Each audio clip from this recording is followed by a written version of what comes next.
Welcome to new video. ఈరోజు వచ్చేసి మనం హాంకాంగ్ వీసా గురించి అయితే తెలుసుకుందాం.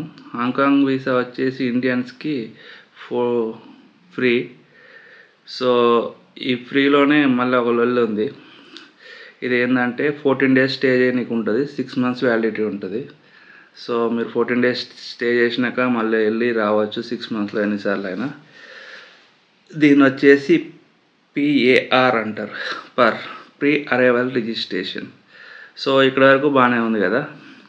సో ఇక్కడే ఒక ప్రాబ్లం ఉంది. నేను ఆస్ట్రేలియాలో ఉన్నప్పుడు హాంకాంగ్ టికెట్ బుక్ చేసుకున్నా 2 months ముందు. సరే ఎట్లా యూట్యూబ్లో చూస్తే అంత ఫ్రీ అన్నారు కదా, సర్లే వీసా అప్పటికప్పుడు అప్లై చేసుకోవచ్చు అని ఆయన.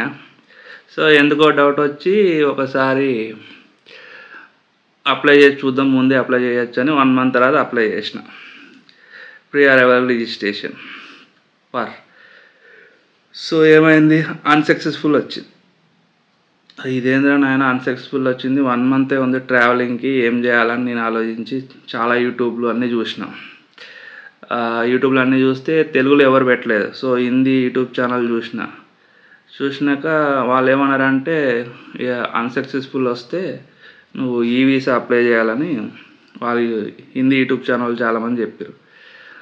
సర్లే ఇప్పుడు అంటే అదేమో ఈ వీసా అప్లై చేస్తే 4 to 5 weeks అన్నారు. అది ఏంద్రా ఈ లొల్లి అనుకున్నాక అసలు ప్రాబ్లం ఏమో వచ్చింది అని తెలుసుకోవడానికి మళ్ళీ యూట్యూబ్ అన్నీ చెక్ చేసిన. ఇక్కడ ఏమొచ్చేసిందంటే నా పాస్పోర్ట్ హైదరాబాద్ని ఎవరికైతే పాస్పోర్ట్ హైదరాబాద్లో తీసుకున్న వాళ్ళకి గుజరాత్, పంజాబ్, వీళ్ళ ముగ్గురు పాస్పోర్టు గుజరాత్ నుంచి వచ్చిన పాస్పోర్ట్కి, పంజాబ్ నుంచి ఉన్న పాస్పోర్ట్కి, హైదరాబాద్ ఉన్న పాస్పోర్ట్కి అలా అన్సక్సెస్ఫుల్ చేస్తున్నారు. నాకు 1 month టైం ఉంది.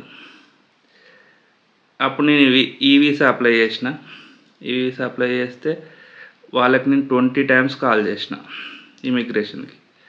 ఆ వీసా వచ్చిందో రాలేదో లాస్ట్ చెప్తా. సో మీరు ఏం చేస్తారంటే ఎవరైనా హైదరాబాద్ పాస్పోర్ట్ అంటే హైదరాబాద్లో పాస్పోర్ట్ తీసుకున్న వాళ్ళు హాంకాంగ్ వెళ్దాం అనుకుంటే ఫస్ట్ మీరు టికెట్స్ బుక్ చేసుకున్న ఎమ్మటే పిఆర్ అప్లై చేయండి. పర్ అంటారు కానీ అందరు పిఆర్ అంటారు. సో నేను అట్లా చెప్తున్నా, PAR pre arrival registration. Okay, so మీకు అర్థమై ఉంటుంది. పర్ అన్న పిఆర్ అన్న ఒకటే, 2 విధాలుగా చెప్తారు. అది దాని స్పెల్లింగ్ వచ్చేసి పర్, అందరు పిఆర్ అంటారు. సో ఏదో ఒకటి, అది వదిలేయండి. మ్యాటర్ ఏంటంటే ఇది, ఒకవేళ మీరు హైదరాబాద్ పాస్పోర్ట్ అయితే హాంకాంగ్ వెళ్ళాలనుకుంటే మీరు టికెట్ 2 months ముందు బుక్ చేసుకోండి. టికెట్ బుక్ చేసిన నెక్స్ట్ డేనే మీరు అప్లై చేయండి. అది ఒకవేళ అన్సక్సెస్ఫుల్ వస్తే మీరు ఎమ్మటే ఈ వీసా అప్లై చేయండి. ఈ వీసా వచ్చేసి 4 to 5 weeks టైం ఉంటుంది వాళ్ళు చెప్పడానికి. అండ్ బ్యాంక్ బ్యాలెన్స్ కంపల్సరీ చూపించాలి, ఎందుకంటే మనకన్నా కొంచెం డాలర్ ఎక్కువ కాబట్టి హాంకాంగ్ది. మినిమం మీరు 1 lakh చూపించారు అనుకోండి, మీకు 3 months వ్యాలిడిటీ ఇస్తాడు, 7 days స్టే ఇస్తాడు. మీరు 2 lakhs చూపించారు అనుకోండి, అప్పుడు మీకు 14 days స్టే ఇస్తాడు, 6 months వ్యాలిడిటీ ఇస్తాడు. సో ఇమిగ్రేషన్కి మీరు ఈ వీసా అప్లై చేసినామంటే వాళ్ళు అసలు రిప్లైలు ఏమి ఇయ్యరు, చాలా స్లో ఉంటుంది సర్వీసు. మీరు ఎన్ని మెసేజ్లు చేసినా వాళ్ళకి చక్కగా ఇంగ్లీష్ రాదు, కొంతమంది మాట్లాడతారు, కొంతమంది ఏమో మాట్లాడరు. ఈమెయిల్ పెట్టమంటారు, ఈమెయిల్ పెడితే రిప్లై ఇయ్యరు. నేను దగ్గర 20 times కాల్ చేసిన ఇమిగ్రేషన్కి, తర్వాత ఈమెయిల్స్ పెట్టిన, అన్నీ వాళ్ళకి ఫోన్ చేసి ఫాలో అప్ చేస్తే లాస్ట్కి నేను హాంకాంగ్ వెళ్తున్న 2 days ముందు నాకు వీసా వచ్చింది, 3 days ముందు వచ్చింది అనుకుంటా. ఒకవేళ వీసా రాకపోతే మన టికెట్లు క్యాన్సిల్ అవుతాయి, అండ్ మన హోటల్ బుకింగ్ క్యాన్సిల్ అవుతాయి, అన్నీ క్యాన్సిల్ అవుతాయి.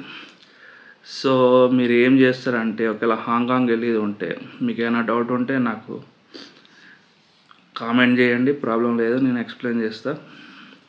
ఈ వీసా అప్లై చేయడం చాలా ఈజీ ఉంటుంది. బట్ ఒకవేళ మీరు హాంకాంగ్ వెళ్ళేది ఉంటే చూసుకోండి, ఎవరు చెప్పట్లేదు, నాకు ప్రాబ్లం అయింది కాబట్టి నేను మీకు చెప్దామని డిసైడ్ అయ్యి ఇట్లా చేస్తున్నా. అట్లా అది మ్యాటర్. ఇంకో విషయం ఏంటంటే ఒకవేళ పిఆర్ అన్సక్సెస్ఫుల్ వచ్చినాక మీకు ఈ వీసా వచ్చిందనుకోండి, సో ఇమిగ్రేషన్ చాలా క్వశ్చన్స్ అడుగుతారు. రిటర్న్ టికెట్ కంపల్సరీ ఉండాలి, స్టే ఎక్కడ చేస్తున్నావు అన్నీ అడుగుతారు. బేసిక్గా ప్రాబ్లం వచ్చేసి మనం హైదరాబాద్లో తీసుకున్న పాస్పోర్ట్ వలన వాళ్ళకి హైదరాబాద్ నుంచి వచ్చిన వాళ్ళు ఇక్కడ మళ్ళీ రిటర్న్ వెళ్ళట్లేదో ఏమో కానీ మొన్న నేను వెళ్ళినప్పుడు కూడా నాకు ఇమిగ్రేషన్ చాలా జరిగింది. పక్కకు తీసుకెళ్ళి మాట్లాడేది చాలాసేపు, ఏం చేస్తావు నువ్వు, మళ్ళీ ఎప్పుడు రిటర్న్ వెళ్తావు, రిటర్న్ టికెట్ చూపించు, ఏ హోటల్లో స్టే చేస్తున్నావు, నువ్వు ఒక్కడే వచ్చినావా, నీ ఫ్రెండ్స్ ఎవరైనా ఉన్నారా ఇక్కడ, అండ్ నీకు హాంకాంగ్లో ఎవరైనా తెలుసా, చాలా క్వశ్చన్స్. వాళ్ళకి ఏ డౌట్ వస్తే ఆ క్వశ్చన్ అడుగుతూ ఉంటారు. Return ticket compulsory. ఒకవేళ మీ పిఆర్ అన్సక్సెస్ఫుల్ అయితే అండ్ ఈ వీసా తీసుకుని మీరు వెళ్తుంటే రిటర్న్ టికెట్ కంపల్సరీ ఉండాలి, అండ్ హోటల్ బుకింగ్ కంపల్సరీ ఉండాలి. సో ఎక్స్ప్లెయిన్ చేయాలి క్లియర్గా. వాళ్ళు ఏ జాబ్ చేస్తున్నావు అని అడుగుతారు, ఒక జాబు ఐడి కూడా అడుగుతారు, ఒక్కొక్కసారి అడగకపోవచ్చు. అది వాళ్ళ ఇష్టం మీద ఉంటుంది, మనం ఎక్స్ప్లెయిన్ చేయలేం కరెక్ట్గా. అడుగుతారా అడగరా అన్నది కన్ఫర్మ్ చెప్పలేను నేను. సో నన్ను అయితే అడగలేదు, రిటర్న్ టికెట్ అడిగారు, చూపించాను. సో ఒకవేళ మీరు అప్లై చేసేది ఉంటే కొంచెం చూసి వెళ్ళేటప్పుడు మొత్తం ప్రిపేర్ అయ్యి వెళ్ళండి, ఎందుకంటే అక్కడికి వెళ్ళినాక స్ట్రక్ అయితే మళ్ళీ బ్యాక్ రావాలి. సో ఓకేనా, మీకు నేను లింక్స్ అవి ఇస్తా కింద, ఈ వీసాకి అండ్ పార్కే రెండిట్లకి ఇస్తా, చెక్ చేసుకోండి ఒకవేళ హాంకాంగ్ ఎవరైనా వెళ్ళేది ఉంటే. సరేనా, వీడియో నచ్చితే లైక్ చేయండి. Thank you.